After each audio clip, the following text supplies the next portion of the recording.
Hello guys, welcome back to the channel, and this today's tutorial I'm going to show you how to bring the archived post back to Instagram profile.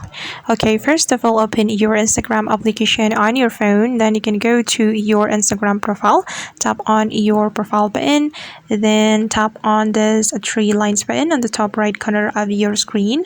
Then we can simply tap on the archive option.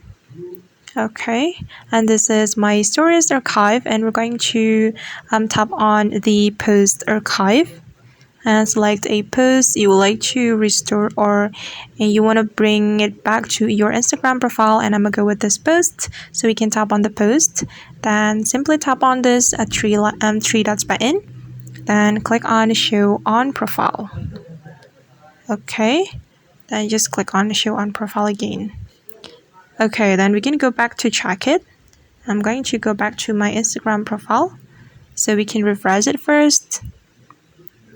Okay, alright, and this is the post that I have just restored to my Instagram profile. Alright guys, and that's how we can bring back the archived post to our Instagram profile. I hope this tutorial will be useful for you. Thank you so much for watching, and see you on the next video.